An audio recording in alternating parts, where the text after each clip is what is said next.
Yeah, go ahead. All right, so hey, thank you everyone for joining back after that short break. We're, I think, about 13 minutes late in the schedule, so I'll get 30 minutes out of this meet discussion. We're gonna have more days. So the first order of business right now is welcome everybody to the room.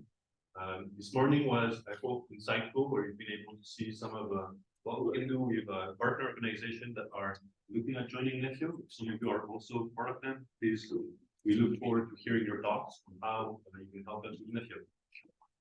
Right now, we're going to go over a little bit how Nephio is structured in terms of how we're defining the various deliverables and how we are defining the ways of working. So that's a little bit what we're going to go over in a couple of minutes. And then we'll delve into architecture and the various modeling the APIs. Who in the room knows about Nephio architecture? Good, so it's going to be a good discussion. I'd say a third of the room knows about it. All right, so let me get started. First, I want to explain a little bit the various ways of working. So in Nephio, as you may know, we have various SIGs. Minimize the. Yeah, sorry, that's me. Yeah, because it's full screen on my screen. Did you zoom in, Casey? Okay. Yeah, so I'm going to go right now a little bit over SIG1, which is the SIG that has all the network architecture, so responsible for a roadmap, scope, planning, and architecture. As part of that SIG, we have a couple of working groups, as you can see. Working group 1, where we're mainly focused on architecture definition and long-term roadmap. So call out for the community. If you have interest in driving such discussions, we're always looking for contributors. So feel free to chime in. That working group has a meeting is every Friday at 9 a.m. So it's going live every week. And so far it's been very good, but your interim leads are definitely looking for some people to step up and take that forward if you want to. Then after the architecture working group, we have the working group for use cases focused on ORAN. So I'd say that working group has started since last November, the last forum that Nephio had. It's been running quite effectively since then. And with Nephio, we've been able to identify some high-level architecture mapping of what the ORAN architecture means to Nephio, some objectives, some use case. And we've been driving pretty well the ORAN bandwagon, if I can call it that way, onto Nephio every Wednesday at 8 a.m. The third one is really about scope and user stories. So you'll see in a few minutes a little bit the process, how we define work. And that's the user stories that we're using. And so that working group is meant to really look ahead and firm up the next, what's coming up next in Nephio. Working group 3, likewise, everybody's welcome to join the discussion. If you have some ideas that you want to contribute in Nephio, that's the place where you can contribute these ideas. Experience and modeling, this is where we're looking at network function onboarding. So Nephio SDK. How many of you have heard about Nephio SDK? Only? Okay, Nephio SDK is how you can onboard your NF into Nephio. So we're definitely looking at enhancing the capabilities that it offers today. If you have a Helm chart but needs to onboard into Nephio, that's where you go. So that's a little bit the user experience tied into the UI, and then the modeling aspect. So what are all the various APIs that we offer in Nephio, how they interwork between each other? That's where it's all happening. And we'll have a little bit of a deep dive in the modeling in a few minutes. And then service assurance and policies. So understanding a little bit the main requirement for that core use case that Nephio needs to do. Because if you know, Nephio is about provisioning, but lifecycle management in day 2. Any question on the various working groups that the SIG architecture has? All right, I guess it's cleared. So then I'll move on to SIG2. SIG2 is where we're doing most of the delivery. So for that, I'll call Tal, if you can join me on stage. Tal will explain a little bit the way we structure the SIG2. So it's SIG automation, where we're actually doing the implementation and delivery of the various operators and controllers. Tal? Thank you. Yeah, so SIG 2, SIG 3 are the SIGs where most of the developer attention is, the programmers. We're now at our third release. You know, every open source community has a culture, right? And the personalities involved, and no two communities look exactly the same in how they organize. It took us some time, but I think now at the third release, you know, we had experiences from the first two releases where we had crunches and really working really hard to match the release cadence, how we organize. Previous releases, we kind of had these ad hoc, we call them task forces, but where we are right now, I think, is the project has really matured in the past year. We now have people who are more committed long term. We know who they are, and I think our new organization that we came up with, I think, is more forward-looking and stable. So it's no longer task forces; it's actual teams, and we've assigned team leads to each of them. Very use case oriented, right? So the first two teams that we have are really organized around use cases, because we want to take that as a kind of organizing principle for all our features. You know, this is not a theoretical academic project. We're very practically focused. So every feature we do, if it's observability, if it's collecting data, we want to attach it to a use case so it actually has meaning in terms of its release, right? These are not just experimental features. And you know, when the use case matures, then you can make them more general features that will be useful for everything. So all around use case, a lot of effort has gone into that. Towards SA, that's the towards service assurance. We wanted to make sure that put the word towards there because this is an evolving and very complex use case. Network function onboarding, that is the team that owns our SDK, which will be a way to create operators. This is also where we do work with supporting Helm. So onboarding Helm charts, onboarding operators, all of that work is done there, and also onboarding new cloud platforms. So we saw the Silva demo, right? This is where kind of it will live in, right? If you add Google Cloud, you add Red Hat, you add VMware, you add Amazon, Azure, we want that to be part of the SDK as well. A platform team is a team that I'm working on, and we're going to have a session about this later today. This owns the actual core of Nephio, the part that does the hydration of packages, takes blueprints and sends them off to the various sites while specializing them for the specific site. We have a documentation SIG. We take our documentation very seriously. Sorry, team, not SIG. If you look at the documentation now, it's absolutely beautiful. I think Gergely did an amazing job at getting us kickstarted, but we want to make sure that moving forward that we maintain tight documentation, correct documentation, and also a way to support previous versions of documentation. We have a new security SIG, so there is a team that's specifically about implementing the security requirements.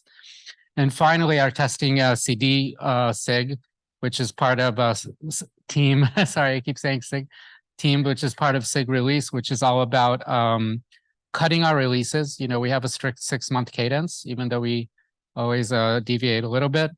And having end-to-end testing, supporting our labs. We have a growing kind of ad hoc lab that we keep trying to grow. And I'm probably going to be approaching some of you and begging for equipment and switches so we can increase our surface area in terms of testing, right? We want to move beyond pretend clusters and towards like real actual production like lab environments.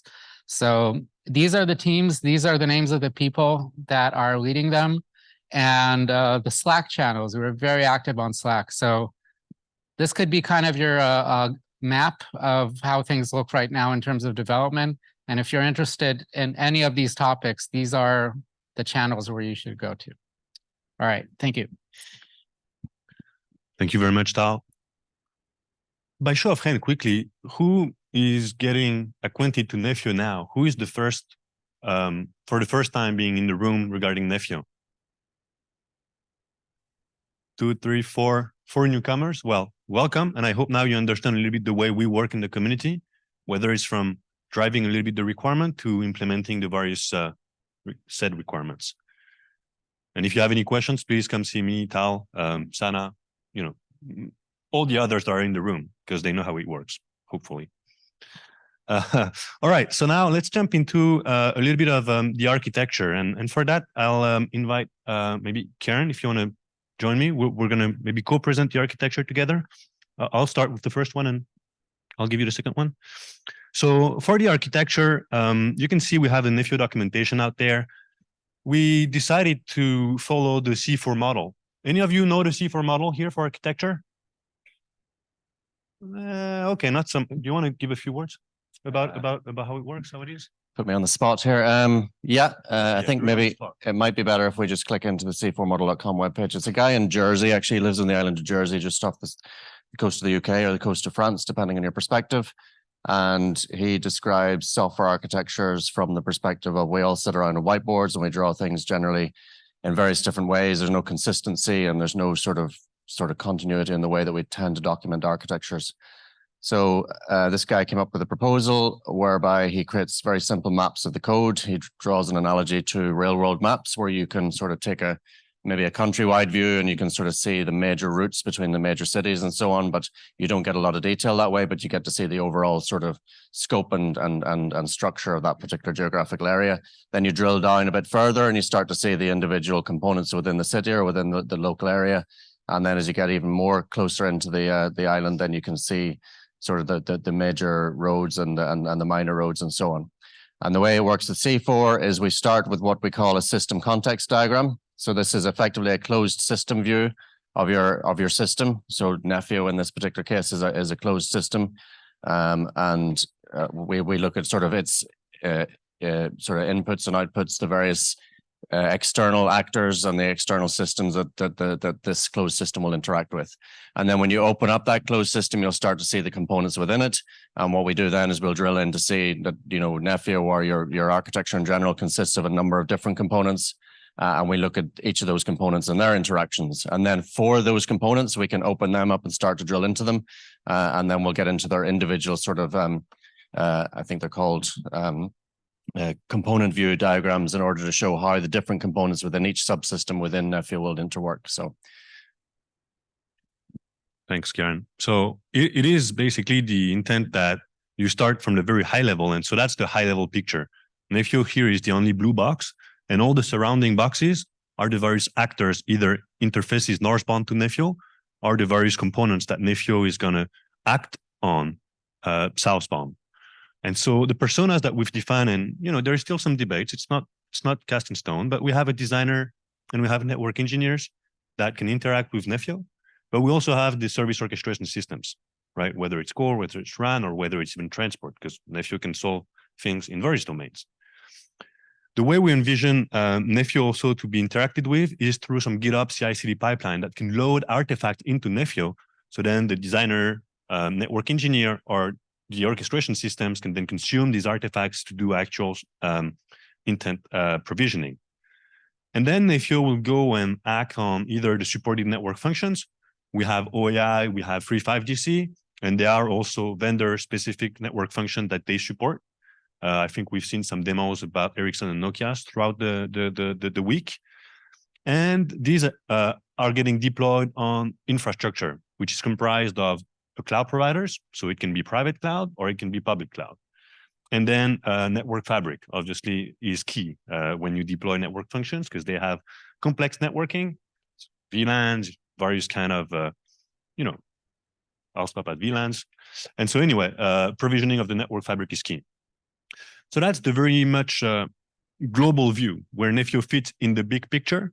And now if we zoom in, that's a little bit the way it looks like. Okay, so that was the closed system view. This is the open system view. And I'm not too used to the Mac, but I'll zoom in and move it around as I can. So basically within that, we can see we've split Nephio up. And this is, I guess, the way that we see it composed, sort of a web UI as one container, Kubernetes API server is another container. The Porch component then is its own container.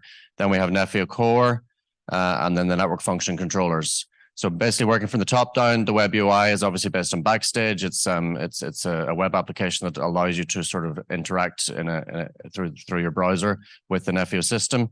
Other ways in which the administrators can interact is either via the REST interface or using the CLI. So there's numerous different ways that you can interact with the Kubernetes API server. Porch, all of the other components then integrate with the Kubernetes API server. They consume and they create Kubernetes resources. And you can see Porch in particular manages package variants and package revisions. And it provides effectively kept as a service. So it's the package orchestration server, which provides the lifecycle management of the KRM configuration packages. A bit further down, then we have the network function controllers. So we've seen we've got OAI support and we've got free 5G core support. And there are controllers that are built for those particular workloads that will listen to the NF deployment API object and then sort of use the information contained within those to then manage the life cycle of the network functions that they're responsible for managing. And then within Nephio core, we have a sort of a set of Kubernetes operators that are responsible for handling different aspects of the workload and the cluster specialization and actuation. And then we have this, we've colored it in gray to indicate that the GitOps engine or the reconciliation engine, we've been discussing the terminology associated with that for quite some time. So I think we've kind of settled on calling it a GitOps engine. This is effectively what sort of manages the configurations from what's defined in the Kubernetes API server, looking at what's in the Git repository, and then actuating out the changes into the Kubernetes API server. So the various different CRDs that are defined or custom resources that are defined in Git will be actuated into the API server. Now, this is a logical view. So just to be clear, this is not a deployment view in this diagram. It's very much based on the dotted line on the border indicates what's within the scope of the Nephio system versus what's within the scope of other systems that Nephio interacts with. But you shouldn't consider this to be a deployment view. And so, for example, the reconciliation agents, the network function controllers, these can all run on clusters that are not part of the management cluster, but they're still logically part of the Nephio management domain. It's just that we're now distributed and we've got distributed management decoupled and distributed across the network. And then obviously down below that, then you have your various systems that are being managed, so the supported network functions and the cloud infrastructure. Any questions? Is that clear? Yeah. Oh, there's Mike. From security point of view, can we use it for threat modeling? Sorry? Can we use it, reuse this for threat modeling? Threat modeling? Yeah. No? Yeah, I mean, what you see here is the key entry points into the system. So you can then identify which of those key entry points are the ones you need to, that you need to secure. Yes, I would say that's a logical. I mean, the point of these diagrams is to show the key interaction points with external systems into the kind of the main Nephio building blocks without necessarily thinking too much about the internal details of those at this point. Okay. In this afternoon, there's session for Rao going to describe a little bit of the external to internal to internal to security. So you probably gonna, That's good. Thanks, Bjorn. Okay, will I go on? Yeah, no more question on the architecture so far. The various components, these are the key building block of Nephio, right? So they really need to be very clear. All right, because then, so I'd say the follow-up, okay. Yeah, thank you. So now, if I zoom out a little bit, right? So we started from here, where Nephio is the blue box. We double clicked on that blue box, and so that's the dotted line square.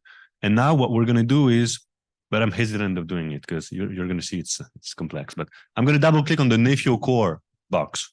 So you've heard Tal talking just earlier about the team platform. Well, they're building that Nephio core. And so what exactly is the Nephio core?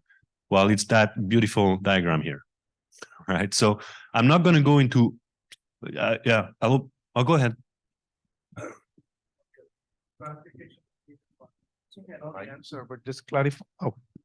On the network function controller, I'm assuming the network function controller obviously knows the package of the network function, it can deploy it, it can pause it, it can delete it, but it probably doesn't know anything about the functionality of the network function. Is that accurate?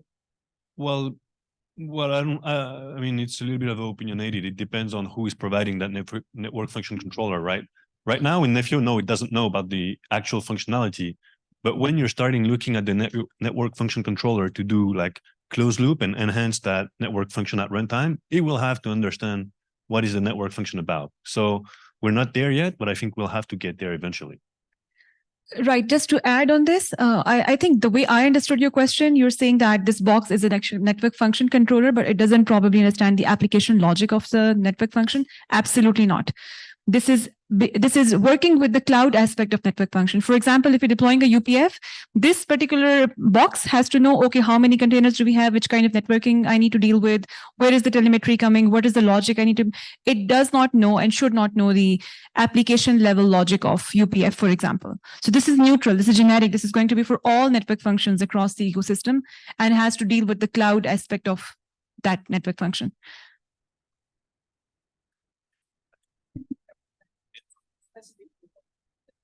I don't think what we are saying is correct, because the network, that box is basically an OAI specific or free 5GC specific thing.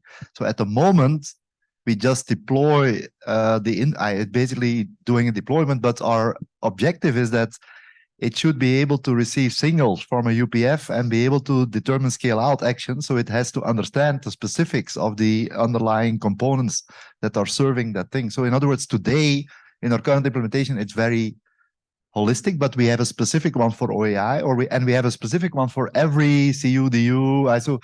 So in other words, I would argue that it's specific rather than generic.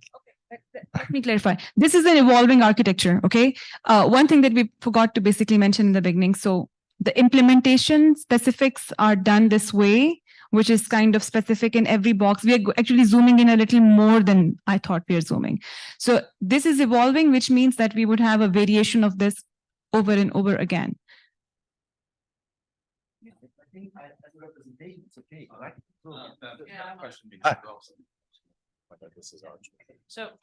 So I'm a little new to the Nephio architecture because I've been a little out of the loop, but it seems to me I'm trying to map it to like the telecom needs, right? Because that's the purpose of Nephio. I would like to see how it maps to like day 0, day 1, or day 0, 1, and 2. And I'm not seeing that easily, if you will. That might be another view that might help clarify things for the telecom operators. Yeah, I think that's good feedback. I can't say we have that view, right? So we did work. Well, we did discuss a little bit the various stage of the deployments, but that's not captured yet. So yes, this is something. It's if I'm being very transparent, it's part of the TBD in our doc. So it's a good catch, and definitely part of where we're want to evolve the doc. So do you want to Mike? Yeah.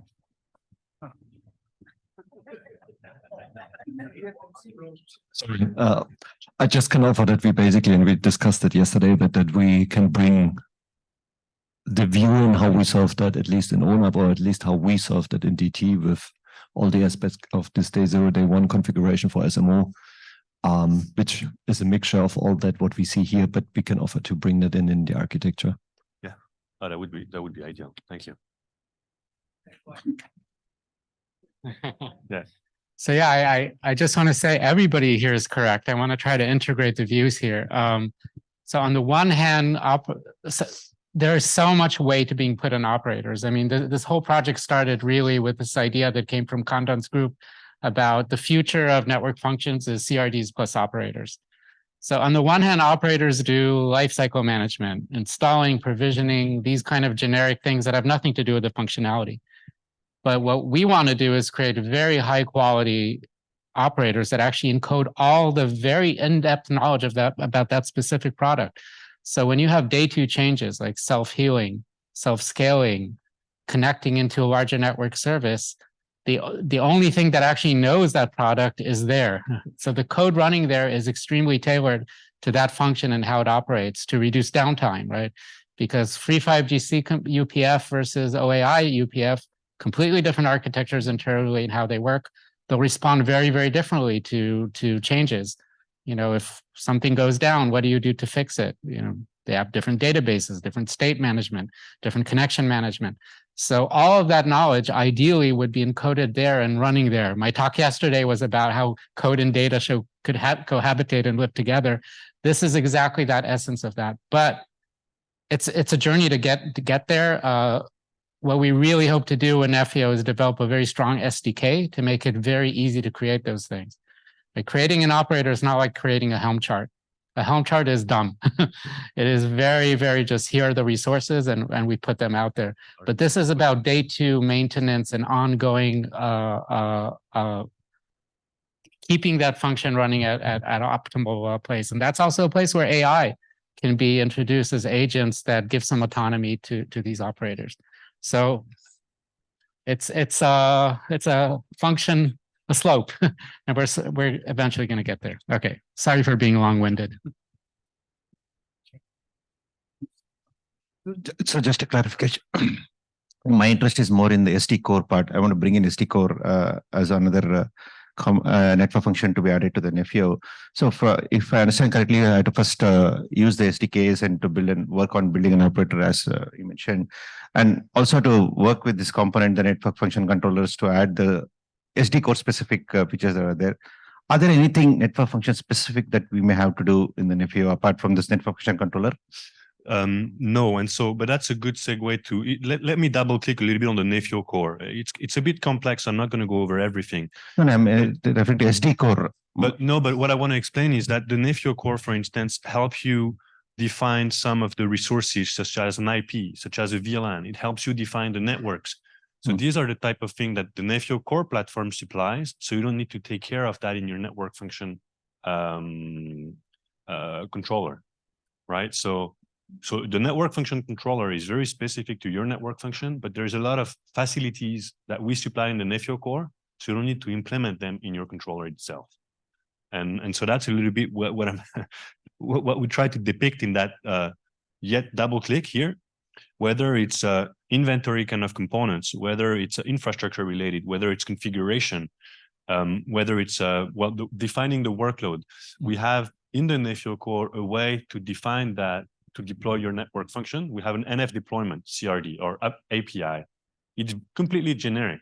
The way that API is managed is some piece of it is managed by the Nephio core to supply some of the interface network and so on. But some piece of that NF deployment is going to be managed by your operator or by your controller. Okay, so the only network function specific is the NFC network function controller, right? Yeah, and so we have an example that we took, for instance, with OAI not so long ago.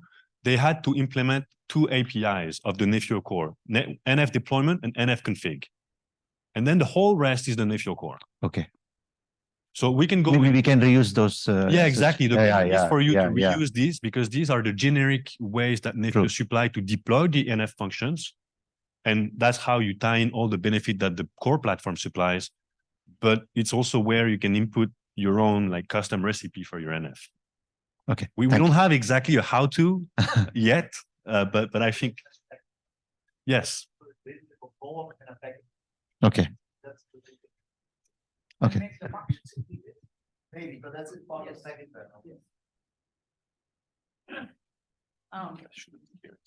I have a bunch of documentation that I did for Edge on the day 012 that might be of interest to, because it does apply If here. you can share it. Yeah, I'll be happy to.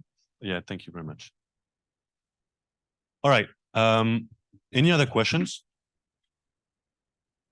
Okay, thank you. I'm not going to go into that lower level detail here. It's too granular. Although I invite, look, that architecture document is available, docs.nephio.org, architecture.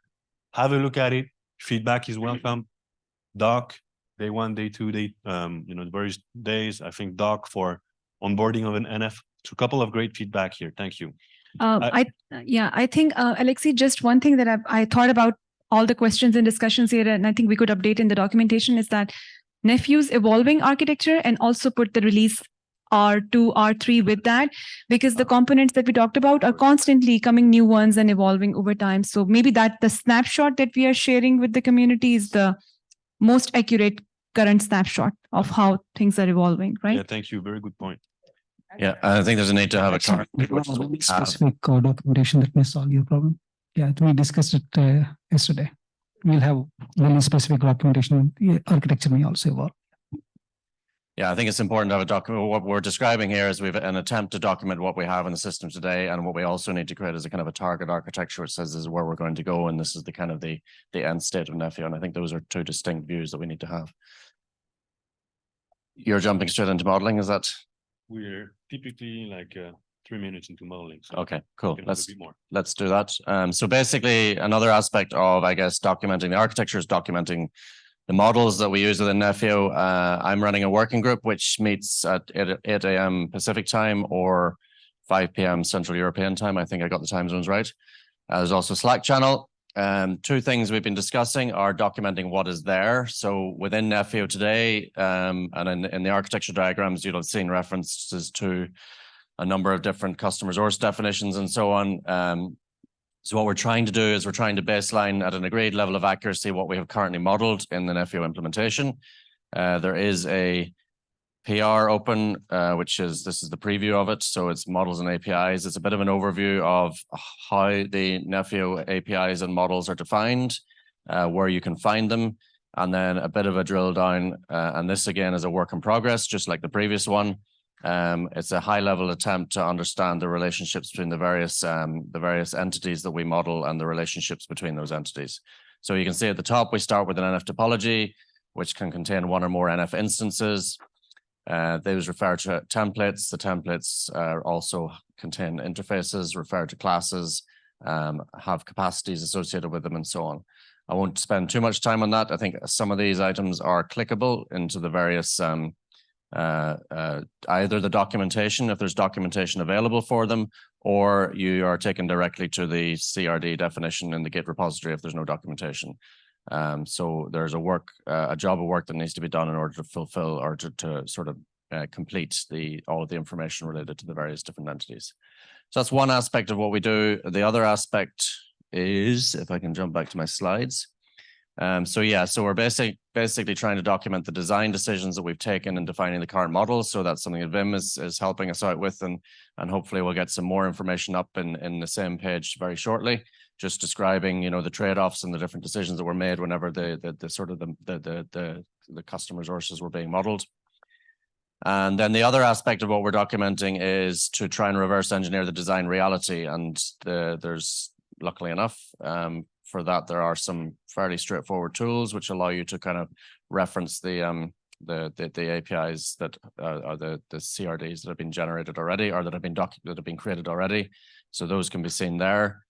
Those are ones that are discovered out of the Git repository. So at the minute we have the package orchestration API specifications and the topology and networking API specifications. The second aspect of what the modeling working group is trying to do is to work on defining some modeling principles. So what SDOs, what standard delivery organizations do we want to work with? For example, we're working quite a lot with ORAN, as you saw in some of the use cases that we're deriving. Do we want to work with other SDOs? And what is the level of compliance that we're expecting to have? Are we like 100% compliant with the APIs and models that they specify, or does Nephio provide a kind of a flexible set of models that can be used to specialize towards specific SDO use cases? We want to start moving towards a design first. So a deliberate sort of evolution of the models, make sure that they're version controlled, that we use semantic versioning and we can maintain backward compatibility and so on. And we also need to document what we mean by sort of good quality. What sort of models are we looking for? Sort of very low level models? Are we looking for very high level intent models and so on? And who are the target audiences for each of those? Is it sort of network function developers versus CSPs and network operators? So yeah, that's a quick whistle stop overview of what we're doing in the modeling working group. Any questions? Anybody want to approve my post? I have a question. So I know the modeling group has made some progress and we have been catching up, of course. Anything to discuss with the community, that are there any big decisions that we have taken on the modeling at the moment, or we are still in the mode of like trying to come up with the best modeling? I think we're forming at the minute. I think that's something we should be coming with relatively soon. And if you join the discussions on the Friday, then we can start to draw that picture. So some of the work that Vim has been doing to kind of document how we got to where we are, and then we need to start writing down some. I have a document in the back end that I can share, which kind of shows some of the ongoing discussions around, there's various different design choices that we can make, and trade-offs between those design choices. We probably need to document those and then get some sign off at the SIG1 meeting then. That once sounds we- good. And Tosca 2.0 is basically one of the candidates in those decisions. So, I mean, I guess at the minute we're looking at custom resource definitions that are sort of Kubernetes native models. And then I think that the higher level in the use of Tosca is certainly something that we'll consider then, yeah. Okay, But sounds good, Karen. Contributions welcome. And again, if anybody who wants to approve my pull request, then it'll be up on the main documentation page as soon as they do. Just a quick addition, this is also where, you mentioned here SDOs. This is also where we discussed kind of our east-west integrations with other modeling systems, right? So ORAN models, Yang models, 3GPP, for example, where they come from. So we've kind of made a decision that we're not going to comply because we're very practical oriented project and we are not an SDO, right? This is a software foundation. So we are going to choose our models according to what's practically our mission is to deliver with Nephio, but we will interact and find ways to translate with models coming from other SDOs and organizations. So it's ETSI, NFV, and MANO, and ORAN, and 3GPP, etc. So if you're interested in that kind of interoperability, I think this is the correct group for you. Yeah. And I think it's important that we maintain the flexibility as well in order that the models are effectively much more flexible than maybe the individual SDOs might be driving for. So you can have that kind of interoperability. Okay, any other questions? Good. All right, thank you very much, Karen. Okay, so we are going to stop this recording and get ready for our next session.